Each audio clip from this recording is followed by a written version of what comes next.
What is going on, SHIPIT Nation YouTube station? We are back with another edition of the NBA show. It is Friday night. We got a nice games to talk through. We have the official 228 will forever be known as Aaron Nesmith Day. My boy from Monday coming in with 28. I was just shy. I was so close, BJ. I could taste it. We talked pre-show. He had 0 points, 0 rebounds, 0 assists through 12 minutes of basketball. Then he cut up the last 3 quarters. But what's going on, BJ? How's your Friday? How's your week been going, my man? Yeah, man, it's been great. You know, first of all, we'll get to the hot breaking news. Embiid's officially out for the season. Kind of all over that, but it's fresh off the press a couple minutes ago as we're loading up the show. But officially out. Outside of that, got a really fun slate tonight. Shout out to you. You're covering me tomorrow. Got the open house and a big golf tournament tomorrow. So hopefully I could bring home a trophy for SHIPIT Nation. Yeah, no, that would be awesome. Hope you do that. Want to say hello to everybody that's in here. We got Jinky Baby, Put Me In, Coach Chris, Richard's in here, Jason Turner, Mark F, NYS, Teagle, Parabay as always, Michael, Charlie, Cody Berry, what's going on? Ian, Justin, Wardo's in here, Cambaro, Lyle, Kicks, Al, Money, too good to be great, Daniels, Philly Phantom, and Mrs. 25K herself. Nika's in the house. What's going on, Nika? Celebrating 25K last night. Awesome team that you had in there. Philly Phantom. And B calls it a season. You got that right. Appreciate everyone tuning in. We did Stone on Monday. We went to Saber Sim with our new partnership on Tuesday, Wednesday, Thursday. We're going to go back to the Stone to kind of give you a little bit of different flavor than what you had all week. But hit that like, hit that subscribe button. We certainly appreciate everybody tuning in. We're going to break it all down for you. BJ, let's get right into it because we got a lot of games to go through tonight. First game up on the docket. We got 8 games to go through. I'm not going to mess it up this time, BJ. We got the Nuggets coming off their game against Milwaukee last night, going into the smoking hot Pistons, 238-point total, basically a pick 'em. Talk to me a little bit about the injury news. Murray and Gordon are questionable. I think you think Gordon is going to sit. And then on the other side, Cade Cunningham, man, he's a baller.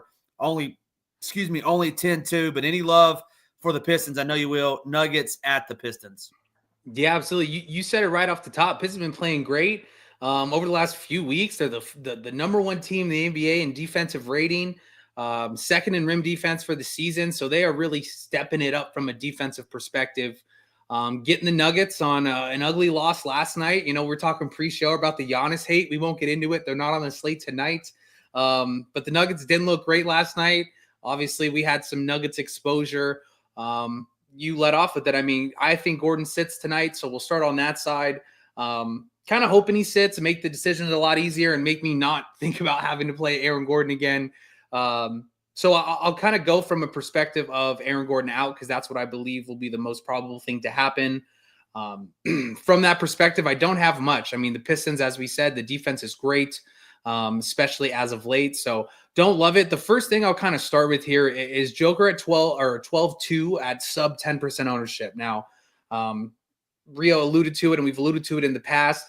I mean, we're looking at 70-something to kind of pay off his value, but on such a big slate, we are going to have some avenues to be able to get him in rosters. Regardless of matchup, he's obviously matchup proof. Yes, he's coming off a back-to-back. I don't care. I will be looking to get some exposure to Joker at such a low percentage of ownership.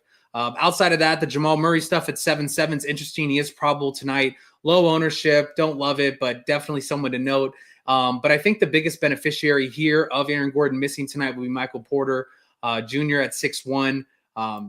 He would be most likely my favorite play aside from the low-owned Joker. And then we also have some avenues to Russell Westbrook, 5,600. Obviously came into the game and really kind of spark plugged, if you will, in that first quarter, second quarter, and then kind of didn't have much to contribute to the game.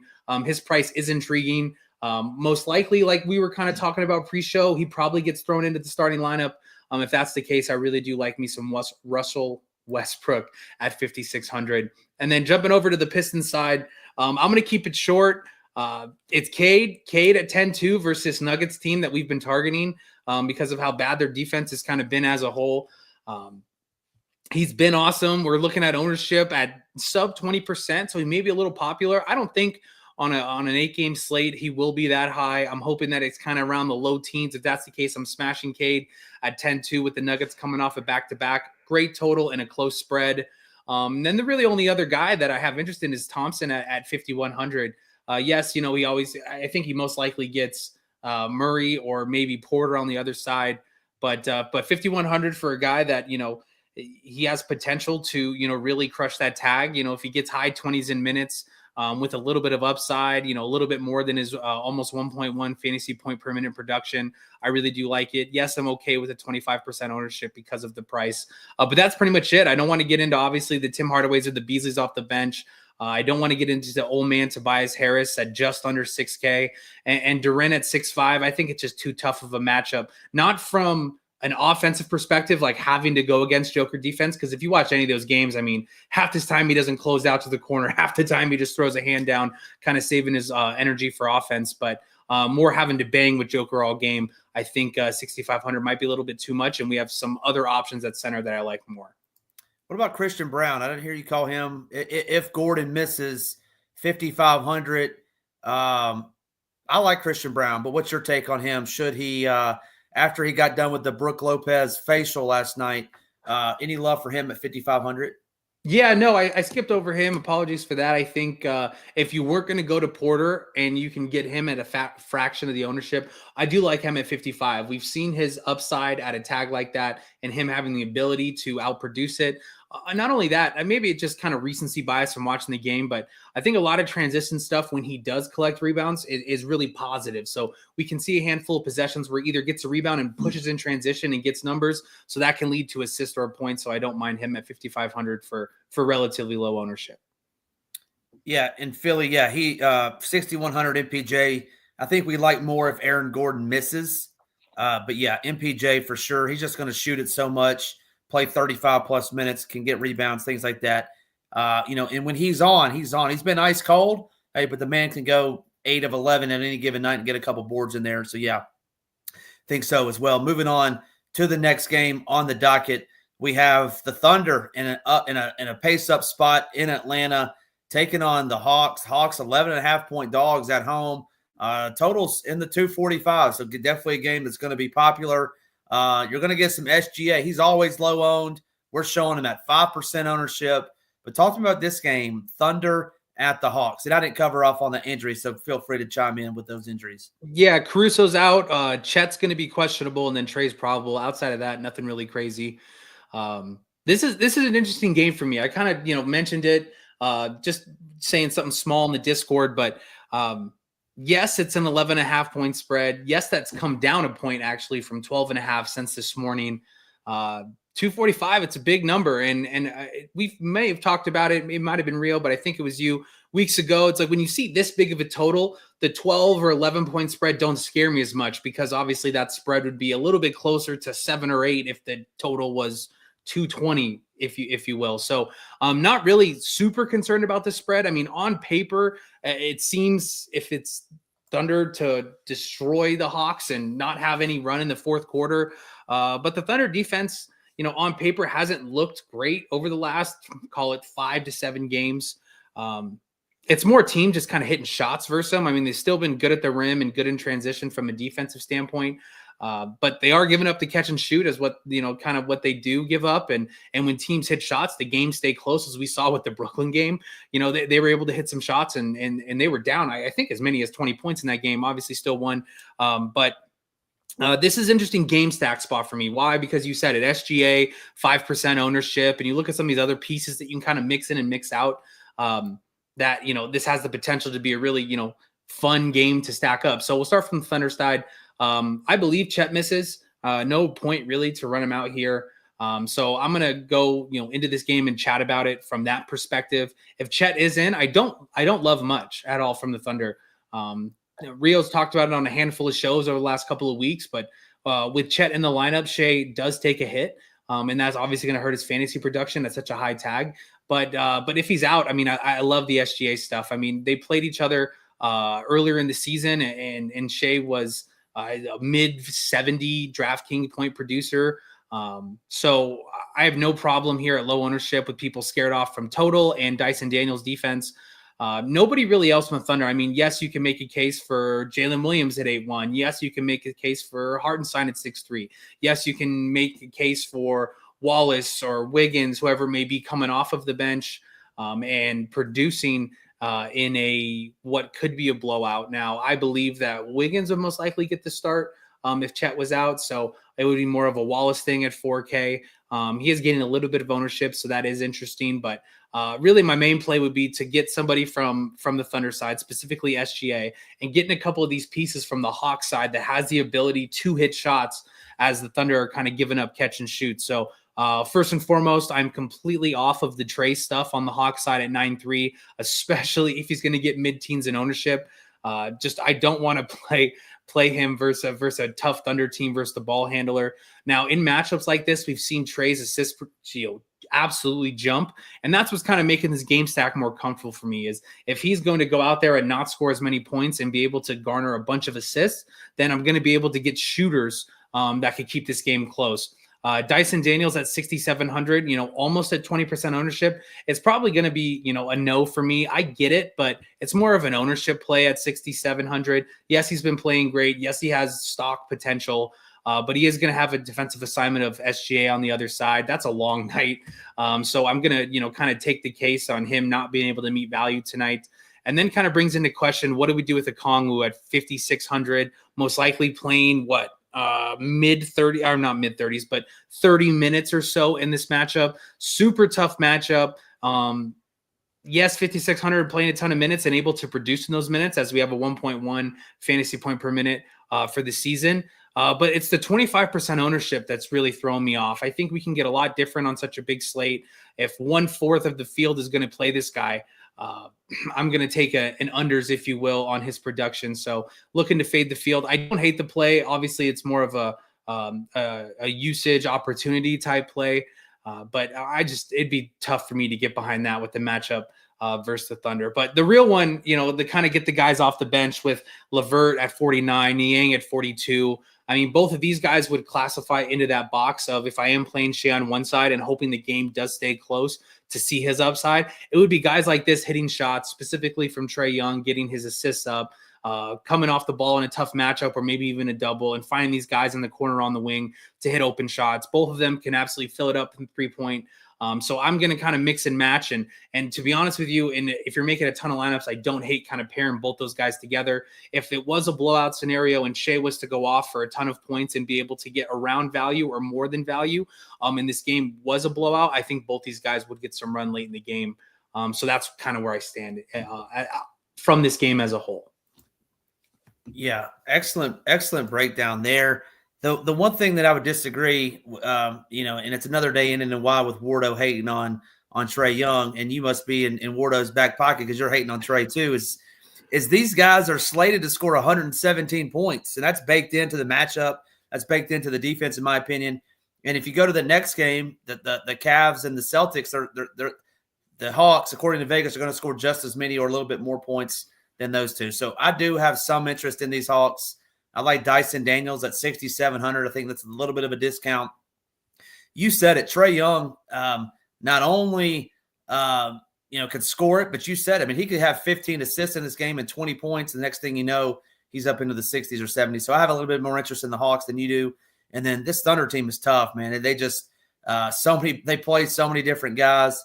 It's tough to get to anyone. But if Chet sits, maybe you open up a little more. Excellent breakdown there, though, BJ. Moving on to the next game, we got a preview of the Eastern Conference Finals.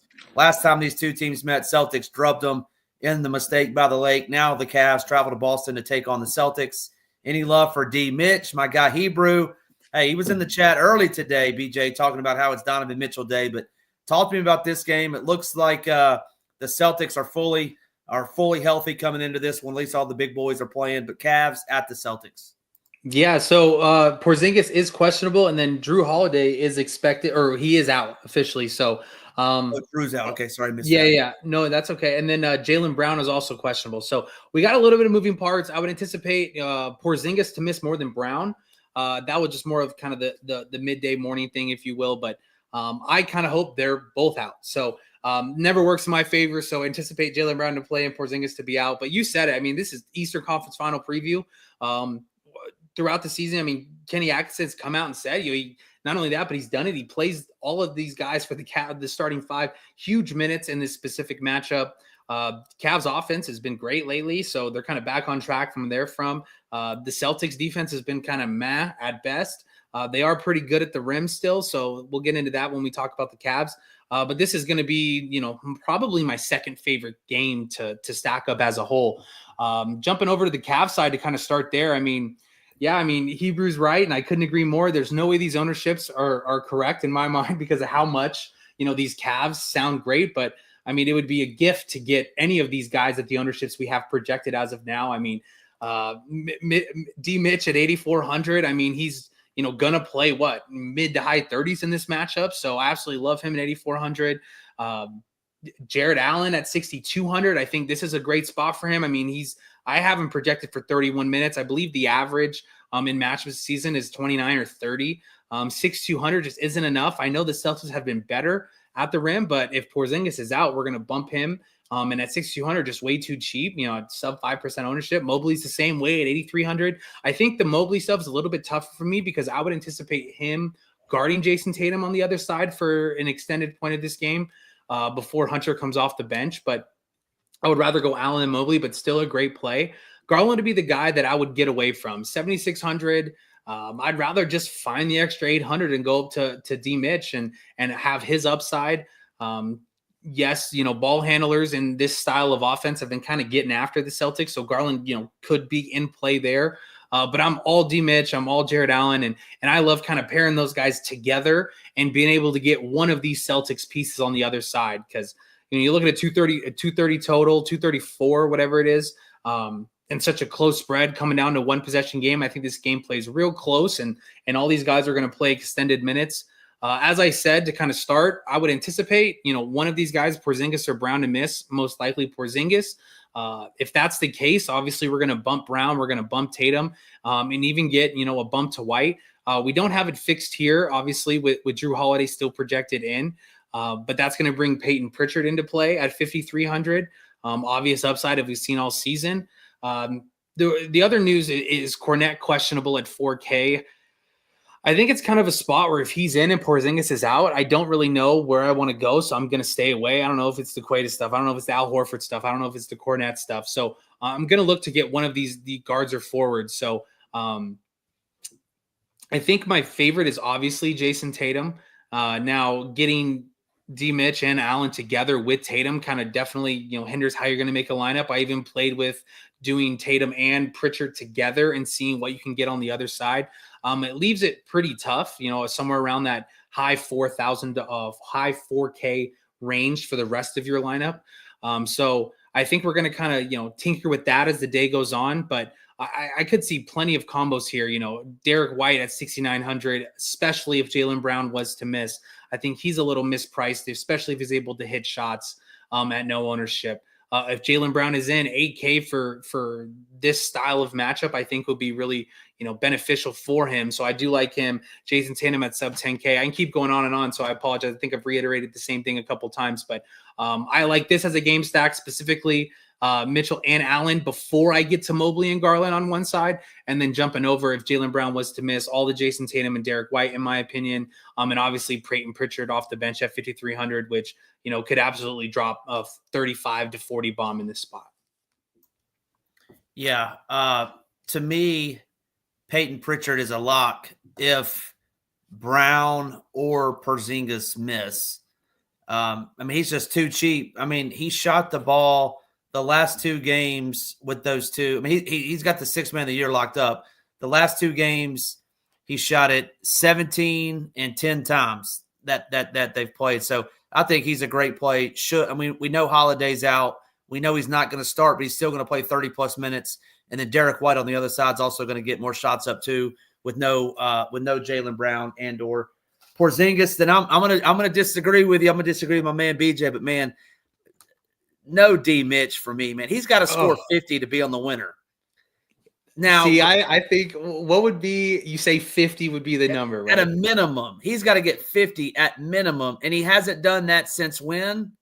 The last time he played the Celtics. So if he was going to do it, obviously he's going to get amped up for the game. I mean, he had on Sunday night, he had 35 points against the Grizzlies, finished with 48 DraftKings points or 46. Like he just doesn't get assist. He doesn't get rebounds. So I'm just going to, I mean, I think there's better options at 8,400 to me. I don't think he hits 50. You think he hits 50 plus? Yeah, I do. I think in this spot, I could just envision it. Like he hits a shot and the next possession comes down the floor and gets a high pick and roll and just a couple steps behind the line, hits another 3 for a 7-point swing, kind of getting everybody fired up. Obviously in the Garden, so a good little environment on the road. So yeah, I'm all over the Parabay. Let's go, Parabay. Parabay's got it. Yeah. So I mean, hey, it could come back to burn me. It hasn't this year, but I think I'm going to be lower to D Mitch. Allen Mobley. Some Gangrene says Allen over Mobley, which I don't believe that, but short man, he's a great player. And Wardo, I hate to be the bearer of bad news, man, but y'all got to keep it within 15 of one of these top caliber teams before we say y'all are going to beat y'all. Dang, that's what I was going to say too. The Knicks have been so bad. You can't hang with the Thunder. You can't hang with the Celtics. You can't hang with the Cavs. You get blown out every time. You ain't beating either one of them in a 7-game series. It's just not happening. So, Rio's got you in the chat too. Oh yeah, Rio chimes in. Let him know. I was hoping Rio wouldn't hear me say that because I know he's all over him. No, hear you talking. 2 things you said. Well, let's start with the real one first. You guys, hey, I'm going to say it. I'm going to kind of steal the floor back. You guys got to help us out, help Rio out a little bit with this stuff. I feel so bad because he wants to help everybody in the community so much. For some of these 1v1s and stuff, in the chat, obviously everybody wants to hear from him, but look at projections first. I mean, kind of help him out a little bit. He's trying to, help ship tournaments for everybody else, but also ship himself. So shout out to Rio, obviously, the man, the myth, the legend. But as we get around game time, hey guys, help him out a little bit. You get a 1v1 question, look at projections first, and then kind of make a decision. But he's a man of the people, so have his back a little bit before lock. He needs to start charging a nickel per question. The man would have like a lot of money by the end of the season if he had a nickel for every question. Moving on to the next game, though. It's no Spider Love. Gosh, I'm going to be getting drugged through the mud in the chat tonight if once Spider goes for 72. No, it's after like the first quarter when he's got like 25 fantasy points. Everybody just send all the let him know gifts and make sure he sees them all. About what time is this game? About 5 o'clock my time. So yes. So 7:30 Eastern, 5:30 or no 4:30 out there on the West Coast. 5:15 on the West Coast, man. You're going to be getting them all. I can't wait to see it. We got an amazing game. Can't wait to watch this one. We have the Trailblazers taking on the Day'Ron Sharp-led Nets, going off for that 50-piece last night or a couple nights ago, whatever it was. I think it was Shadon Sharp who went hammer time over somebody in that Wizards game. But anyway, not a very sexy DFS game, in my opinion. 220-point total, one of the lowest of the night. I'm team never Nets, but talk to me Trailblazers at Brooklyn. Yeah, absolutely. I mean, Denny's questionable. I mean, kind of cost, a lot of people. I think he was like 40% owned in the 888 the other night. Got hurt. Obviously went to the locker room, came back in and played like a minute and got hurt again. So he's out. He's questionable tonight. I don't have a lean if he plays or not. Same with Grant. He's questionable. Obviously Aiden and Time Lord are out. But the big news, Cam Thomas looks like he's going to be back in tonight. Now, obviously on a limit. But like we've talked about before, Cam Thomas and I kind of have the same mentality when we get to basketball. If I'm playing 20 minutes tonight, I'm going to take 20 shots every time he touches the ball. I think he's going to be able to chuck, but you let it off here. This is an ugly game for me. I mean, yes, close spread and the total's okay. But both of these bad teams have kind of been playing sneaky good for the season as a whole. So the only thing defensively the Blazers are kind of getting beat at is giving up some points in transition. The Nets do not do that. So I don't find that as a positive at all. So yeah, I mean, we'll kind of leave it at that. I mean, when you kind of break down the teams, I look at the Blazers side. I mean, let's look at it as a whole. I mean, if Denny and Grant are in on this game, don't have much in a slow paced matchup versus a half court style game against the Nets. If Grant and Denny or one of them was to be out tonight, I think Scoot is obviously going to get the bump at 5,300. Now I do like him. Regardless of the matchup. I mean, 5,300, we know he has the upside. If he was to get high 20s in minutes, he does have potential to get you somewhere in the mid 30s in DraftKings points, in my opinion, which which would be profitable for your lineups at 5,300. If they were both to miss, absolute smash spot. I want to get a hold of him. And really, Kamara would be the other guy I would get at 5,800. Both Simons and Klingen are going to have their own issues. I mean, Simons is up to 7K. And the Nets are kind of, decent. They aren't kind of decent. They are good versus the ball handler in the pick and roll. So don't want to get any of that at 7K. And then Klingen at 52. I mean, yes, I want to play him, but damn, I need to see him get some minutes first. So that's kind of where I'll stand here. I mean, yes, if he was to get some minutes, he could absolutely have a field day against the Knicks and Claxton. But until then, I can't be on the boat. And then jumping over the Nets side, I mean, I don't love it. I mean, I don't think, obviously there's a couple of slates throughout an NBA season where you play a lot of Nets and you're profitable, but I think I'm going to stay off the train here, especially with Cam Thomas back. I just can't get behind it. I mean, the one guy I would get behind if Cam Thomas hypothetically wasn't playing would be Cam Johnson at 6,200. He is garnering, the second most ownership behind him and Zaire Williams, but Cam Thomas, playing tonight, I don't believe that there's a route where he shoots less than 8 or 9 shots. And I think that directly comes from Cam Johnson. So if you have any takes in this game, go for it if I missed anything, but this is just going to be kind of a stay away as a whole, unless we get news on the Denny and Grant being out, which would bump Scoot and Kamara for me. Yeah, no real takes. It's more of a pass than anything. I mean, at 5,200, Donovan Klingen, I don't hate that. I mean, he can just do so many things if he gets the minutes, right, in terms of rebounding, blocking shots, things like that, and put in a couple dunks. So I don't hate a double-double there at 5,200, but he just hasn't been playing, so it is tough. It is tough to play him. This game's more of a stay away for me. One name I almost brought up, Wardo, that I didn't last game, but Ty Jerome. I'm personally out on Ty Jerome, 4,900. He's at 19, 20, 23 points in his last 3 games. That's real-life points. He only plays around low 20s minutes, but I'm out on Ty Jerome. You didn't mention him, so I'm assuming you're out. Any takes on Ty Jerome before we move to the next one? Yeah, no, nothing from last game. I'm going to focus on specifically D-Mitch and these starters because they play extended time, and specifically the Celtics matchup. Like Hubert said, man, if you play Spida, there's always tomorrow. So yeah, looking forward. Hey, and shout out to Jason Turner. You know what? It's funny. I think I would be around a fantasy point per minute player, if they had the stats like I was supposed to do, especially if you add in that 3-point bonus. But if they had points for charges, man, I am the charge king, bro. A nice form charge. So I would say I'm above fantasy point per minute producer. You and Kyle Lowry taking all those charges. Hats off to you, sacrificing your body. That's what it is. Next game up, another good Eastern Conference battle. 224.5 point total, 223.5 point total, excuse me. Got the Pacers at the Heat. Tyrese had a great game last time. Talking about chucking, Tyler Hero's been chucking that basketball, but any love for this game? Should be a slower pace game, in my opinion, but Pacers at the Heat. Yeah, we're going to talk about your boy with Mathurin out tonight and possibly no TJ McConnell. He's going to get some extended run. So we'll start with the Pacers side. The Pacers have kind of been defensively. I mean, they're giving up tons of points at the rim and rebounds around the rim. So when we get to the Heat side, I am going to like Bam. But staying on this Pacers side, with Mathurin out, it's going to open up some value options between Nesmith and Nembhard, especially if McConnell was to miss. I don't really have a lean there. I would anticipate that he plays, to be honest. But if he's out, both those guys look really good, as salary options for this team at below 5K, specifically Nesmith for me. If he can stay away from a couple of early fouls, he definitely has upside at the tag. But Halliburton's probably going to be my favorite again at 8,500. Looking back at his last 4, I mean, his DraftKings point production has been great. 67, obviously, the other night, but 52, 57, 47. So starting to kind of get a little bit more consistent than we've seen throughout the season. Yet, yes, his shot is falling, so I think that's it.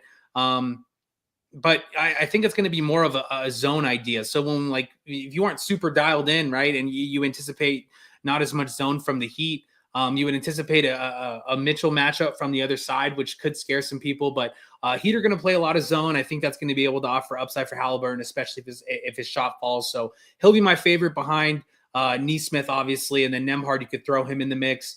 And then for Siakam and Turner, I think the matchup is going to be a little too tough for me versus Bam and Ware on the other side. Yes, they are kind of inviting tags if you anticipate this matchup to go over the 224 and this game to stay close. But it's just a little bit too tough for me. I think, there's going to be too much production from Halliburton.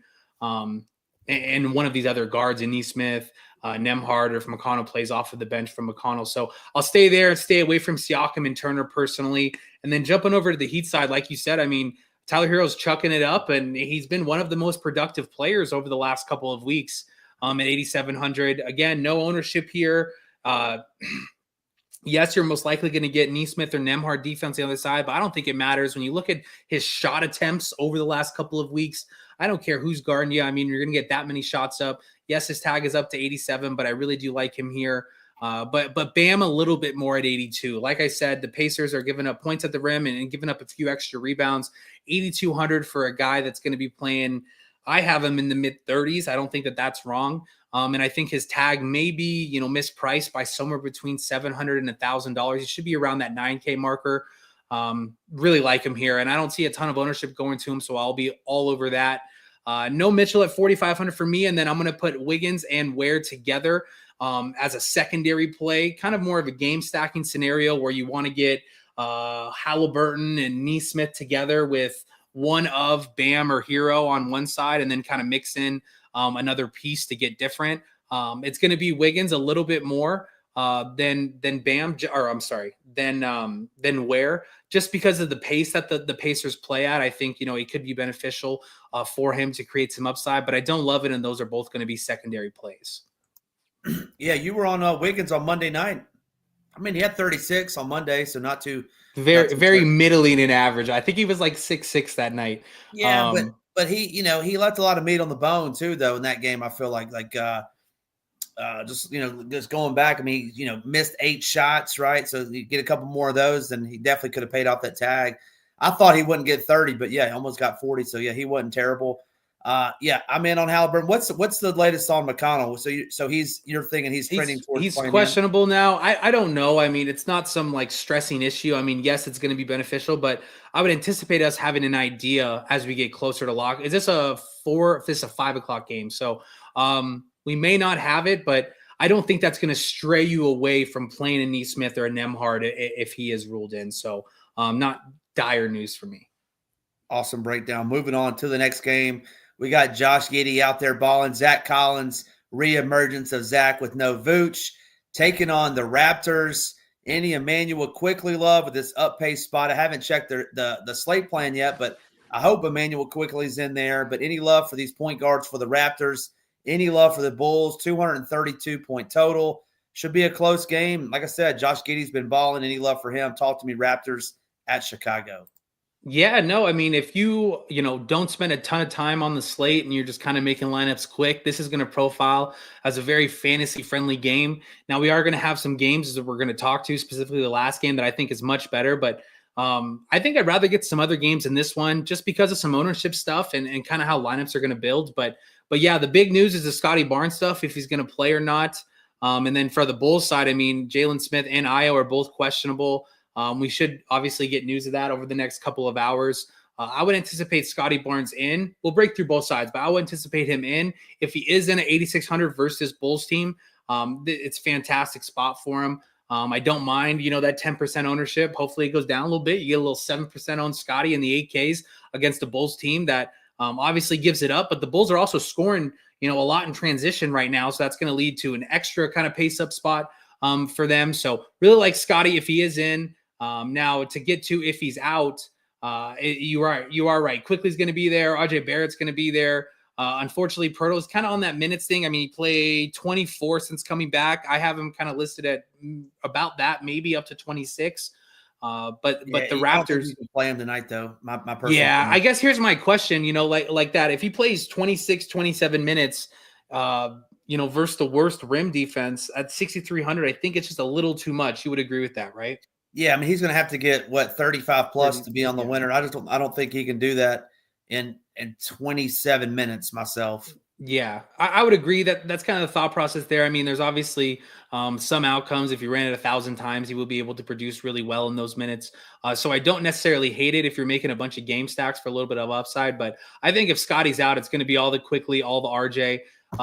The Grady Dick stuff, I mean, it's funny. He's always in play. He gets talked up a lot, and I think 4,500 is going to be the max that I'll pay for him. 4K the other night seems really, seemed like the perfect spot.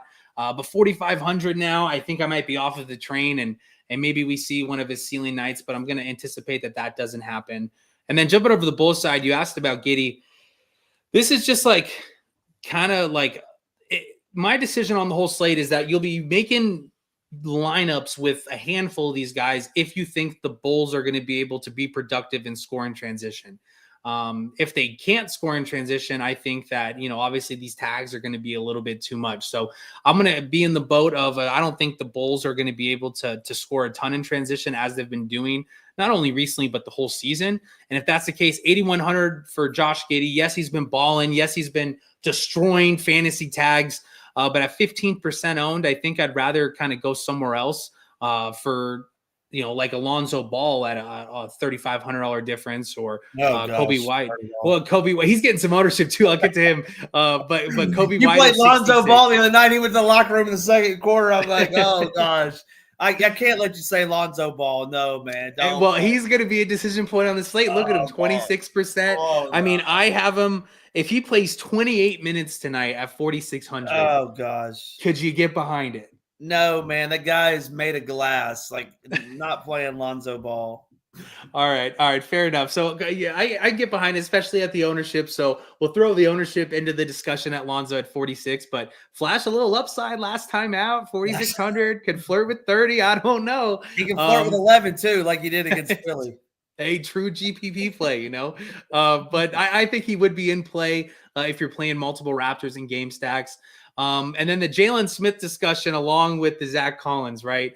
I believe Jalen Smith, if he does play tonight, Jalen Smith will be the highest owned player on the slate at 3,700, which it's kind of tough. I mean, he obviously a 1.25 fantasy point per minute, but what can you really realistically project him at minutes wise? Is it 18? Why are you playing? I mean, why would people play him? Because of his price? Because he's not any good. Yeah, it's a value thing, I mean, he comes in and he bangs a couple threes and gets a couple boards and maybe a block, and all of a sudden it's, he gets subbed out in the second quarter and he's got 15 freaking fantasy points in the second quarter, and everybody's like, what the hell happened?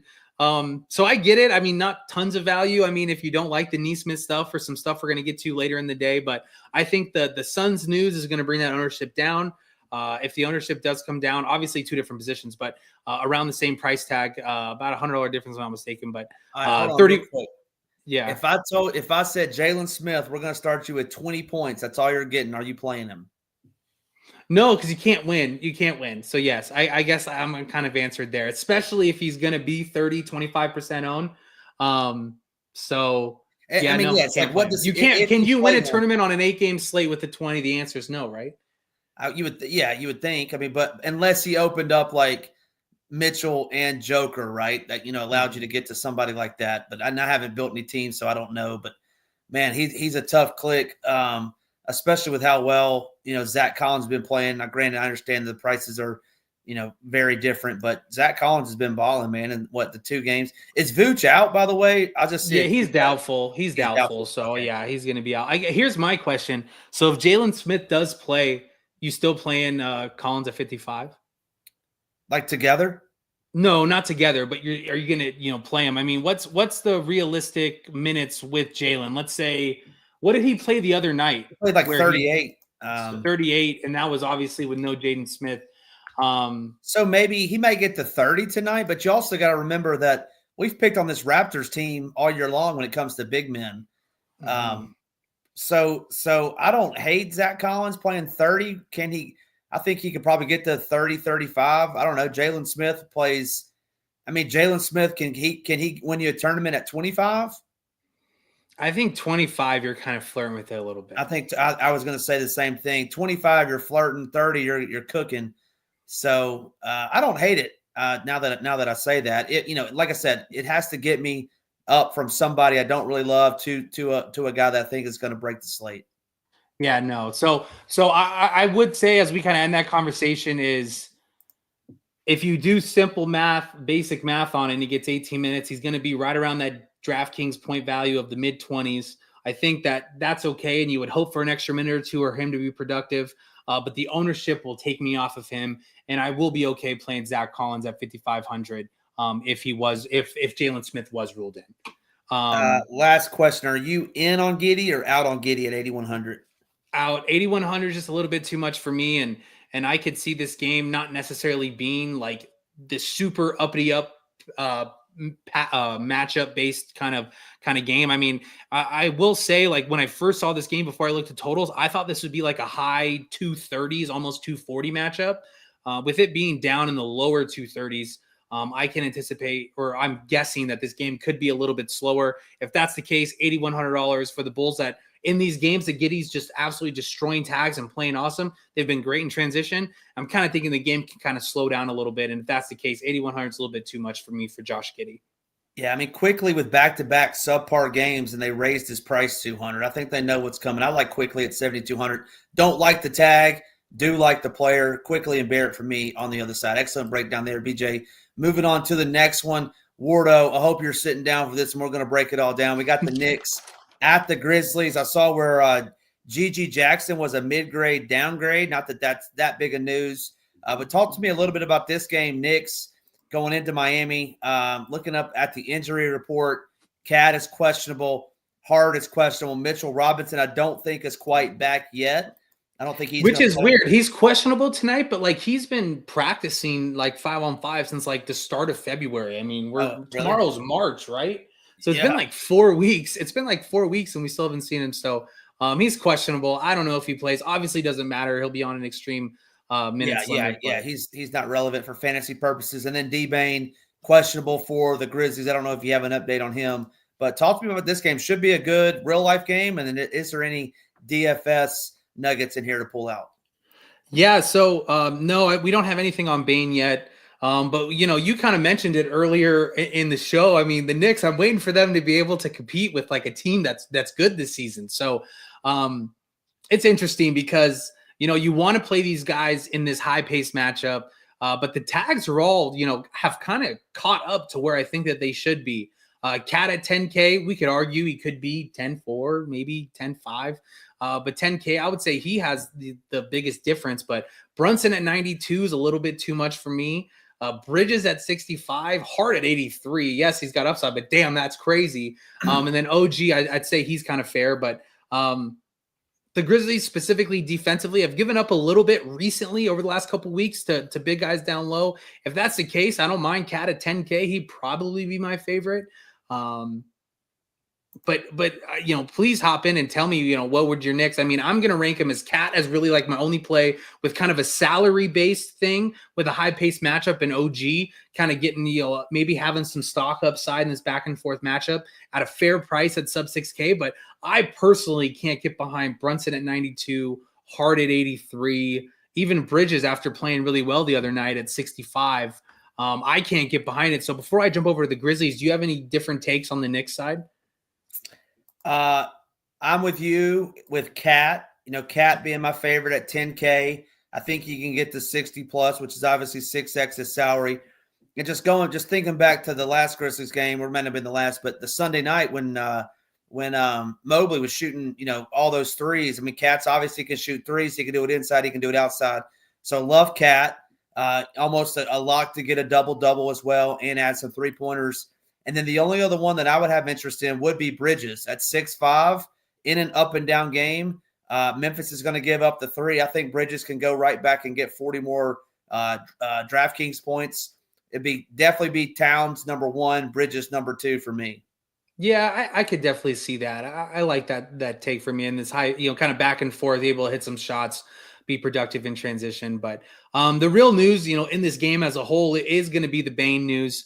Obviously, like I saw it in chat, I don't have it up, but, you know, if Bane's out, yes, I'm going to want all the Jaw. I'm going to want all the JJJ and even get behind some Kennard at 4K, you know, like I can get behind getting multiple pieces from this team in this spot where I think they're definitely going to be productive, especially with a 125 team total. So absolutely. I'm going to look at this game though, that Desmond Bane is in. If that's the case, I still think you can get behind Jaw at 83. His minutes are, you know, kind of getting there. You know, now they're on the second half after the All-Star break. You know, he's starting to kind of solidify himself in that low to mid 30s in some cases in minutes. So I don't mind him at 8,300.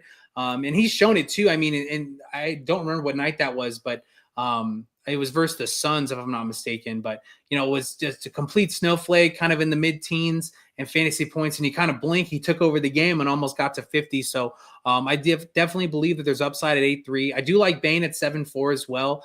He's certainly interesting. He's obviously playing minutes, and 7-4, he has upside there. If he is ruled in, it's tough for me to get behind JJJ. I know it's 7,700, but I think I'd rather take one of the guards instead.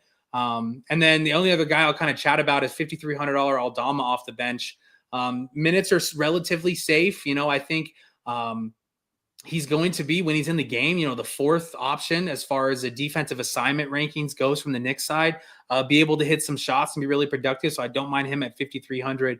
But this will be a stack the game up if Desmond Bane is out. And then if he is ruled in, don't really have much love for the stacking, as it kind of just makes your lineups tough, because you're going to want to get Cat or Brunson or Bridges followed by Jaw and JJJ. So it makes it a little bit tougher for me, but no game stacks for me if Bane's in.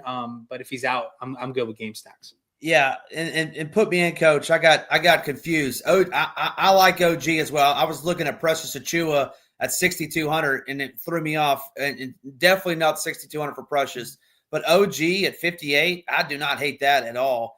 I think that's a great call out. Obviously, make sure he's in. I know he's battled injury, but he's played the last couple games. I don't hate OG.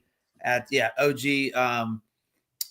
Too good to be great, or whatever is mentioned in OG as well. So triple J for Colin as well. JJJ, yeah. Well, JJJ, triple J. Hey, we'll triple figure J, it out eventually. Triple H, we don't care. We'll what was his finish? The guy that plays the first 4 minutes of every game and then gets subbed out. It's the most frustrating thing ever. But they're going to go 12 deep, absolutely, in that game. Let's see, how many games do we have left? Looks like we have last one. Pelicans. One last one. Yeah, we got a rematch of the Zion Williamson coming out party. Zion was balling last night, which makes me think, well, he's already listed out, so you don't have to worry about him. CJ McCollum is listed out as well. Fire up all the Trey Murphy. He's going to be super duper popular. Grand Theft Alvarado, going to be massively owned, in my opinion, as well at 5,900. But talk to me about this game. Pelicans running it back in the in Phoenix with Bradley Beal already listed out as well. Yeah, this is going to be the stack of the game stack of the night. If it isn't, I think if it's not on your radar, you really need to rethink it. I mean, with Zion out, CJ out, it's going to be the Trey Murphy show. He should be in this matchup, I believe. What was he last night? Was he in the 8Ks, or maybe it was a couple nights ago? Who's that? It's like 80. Murphy. He was like 8,400. Murphy was 7-9 last night, but yeah, he's been 8-4, 8-6 all for the last couple weeks, I feel like. Yeah, and then in last night's matchup, he kind of looked like after the first half, like he was going to be able to take over the slate and be needed to win. He had 4 threes like in the first quarter. Yeah, and you look at his stat line, and you're like, oh man, here comes the Murphy game with Zion, and unfortunately that didn't happen. But this is where it's going to be. I mean, this is my favorite game stack. You can get multiple pieces from both sides. Yeah, Alvarado's a great play. Murphy's a great play. We could see Hawkins play 35 or 30 to 35 minutes, depending on the Bruce Brown news. Kelly Olynyk most likely get brought back in the starting lineup at 5K. He's going to be in a good spot. If Bruce Brown plays, he'll be in a good spot. So that's kind of where I'll leave the Pelicans is yes, they're all great plays. I'm going to rank them Murphy, Alvarado, and then Hawkins, and then you kind of take your pick between Kelly Olynyk and Bruce Brown. I think you can get up to 3 of these guys in this team versus the Suns, who have just been absolutely horrendous defensively. And I kind of slightly read the update earlier, but they're telling Devin Booker to shut his mouth and not shut his mouth, but shut up, stop talking so much and let the coaches talk. So I think this could be like a huge spot for the Suns where they kind of rally this team together, or it could be just a horrendous spot. And if it's a horrendous spot, I think the Pelicans could definitely outproduce the 112, 113 point team total that they have. And then jumping over to the Sun side, obviously we have news that Bradley Beal is out. Load up all the Tyus Jones for 3,800. I mean, he would be the ultra lock. Just play him and keep going. If he's not 70% owned on this slate, I think people are making a mistake. I mean, last night in the same spot with no Beal, he played 39 minutes, 15, 5, and 12 for 1 million fantasy points at 4K, if I'm not mistaken. Now he's down to 3,800. Just put him in and keep moving. And then after that, it's going to be Devin Booker and KD. Devin Booker much more at the sub 9K and offers some more upside. Yes, he's going to be popular along with KD and Bull, but I think if you're Devin Booker and you're told to shut up, I'm just going to shoot the ball every time down the floor, and I can't wait to go drop 40 in your mouth. So I'm all over that at 8,800. Yes, you can't get behind Kevin Durant. Yes, the Bull at 5K, he's definitely still in play. He will be popular and offers extreme upside, so I'm okay going there. But for me, I'm going to be looking at game stack combos, and this is something you could throw in Saber, kind of getting a min 2 or a min 2 on both sides, and getting, Alvarado with Murphy, maybe even a Hawkins running back, a Tyus Jones, and Devin Booker, Kevin Durant, or Bull, and just kind of stack this game a million ways and see how you can jump up the rankings with your lineups to end the night. Yeah. So the question I wanted to ask you is, there was obviously some sort of mistake, in my opinion, with Tyus Jones's salary. I mean, 3,800, he was, balled last night. I mean, I heard you say 70%, but, when are you not playing Tyus Jones at 3,800 that's going to play 30 to 35 minutes? I'm not. I think this is just one of those things that you just play him, right? right? And move. Yeah. You just play him, You just play him 3,800. He's going to play 35 plus minutes. Well, what would be the avenue to where he fails, right? You're like looking at an injury. You're looking at him, getting in extreme foul trouble early. I don't see it because, he offers, rebounding, assists, stocks, 3,800 just too cheap. And I don't see an avenue for not getting there. Yeah. I mean, what's the saying? The best ability is availability or something like that. And like 3,800, that's the same price as Smith for the Bulls. I understand they're different positions, but you got a guy that may play 15 to 20 minutes and we're hoping to get 20 points. I mean, Jones is going to play 30 to 40 minutes. And I think he had 45 last night. I mean, he's going to get 30 plus, in my opinion. The chat's saying it as well. Richard, if you're not playing 100%, then you're just doing it wrong. I agree. We talk about good chalk, bad chalk all the time. I think this is one. There was a mistake, in my opinion, that they made. They lowered his price by $200. Maybe it was out before the game. I don't know. And then I'm hearing some yeah, and I would say that's a great point. I mean, the only thing that you could say is that Alvarado is a better matchup. Alvarado played 20 minutes last night. CJ McCollum, may not be is not as good defensively. So that would be the one thing, the negative. I think that would be one of the negatives. The other one would say back to back. Do they want to give your boy Colin Gillespie some more run than they did last night, or Ryan Dunn? And then some talk in the chat about Hebrew Cheetah's boy, Carlo Matkovic, I believe is how you say his name. He was balling last night. He went from 4K to 4,500. Any love for Carlo? Yeah, it becomes a little bit tougher for me just because, Kelly Olynyk's back. It looks like Bruce Brown's going to be back. I mean, yeah, he'll be okay. But realistically, how many minutes does he get? He's just under a fantasy point per minute producer, 4,500, big slate. I mean, we're going to need him to produce that and play low 20s in minutes and stay true to his value to be able to pay off his tag. So I think we have better options throughout the slate. And to kind of touch on, I think it was Jason Turner that brought it up. I don't have chat here. Yeah, I'm down for some of these Sun stacks. And real quick, to kind of steal what Title and Real were doing, I think this is a great spot to say, okay, well, on the Sun side, lock Tyus Jones and play one of Booker or Durant. You could even throw Bull into that mix if you want to play that. And then on the other side, you can go the routes of min 2, max 3 Pelicans. You could lock the Trey Murphy and make a max 1 of Alvarado, Hawkins, Kelly Olynyk, and just kind of let the sim and the optimizer kind of do its thing. But I think this is going to be a game that is going to dictate the entire slate as far as how you finish in the rankings, as this game is late, and you could just have a handful of players in this game and just jump up the ladder, jump by jump, and just count your money at the end of the night. I did not see that game last night, but if you did, or anybody in the chat, who was guarding Bol? I wonder if it was Zion, because Bol had a bad game, or a bad game last night. It wasn't very good fantasy wise, but with no Zion back, I wonder who was guarding him or who Zion was guarding. So did you see the game? Do you know? I didn't watch that game. No. Curious to kind of hear that news too. I think regardless of the matchup, I would be curious to kind of see his shooting stats from last night. I know he was kind of fantasy, decent. He didn't hurt you, didn't kill you. But the final score in that game was 116 to 124. Obviously, he was 6 of 10. 6 of 10. Okay, so that kind of makes it worse for me then if he was 6 for 10, because if he shoots 60% again, I mean, that's what we want, right? I mean, I don't anticipate the guy going 10 for 10 or 9 for 10, but 6 for 10, is a pretty decent game from the field. So we'll dive into that and kind of check it out, have some Discord discussions. But I think regardless, I think with how productive he is, to be able to rebound and score and get some stocks, I think he will be still in play. Yeah, excellent breakdown there.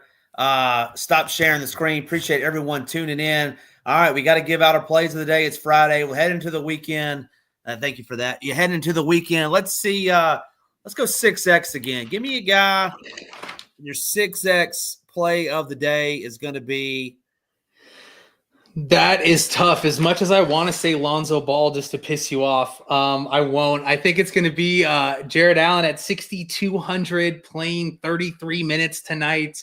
Looking at him at a nice little mid-40s DraftKings point production. I think he will be somebody I'll be getting a lot of tonight. All right, just to piss me off, I wanted to say Lonzo Ball.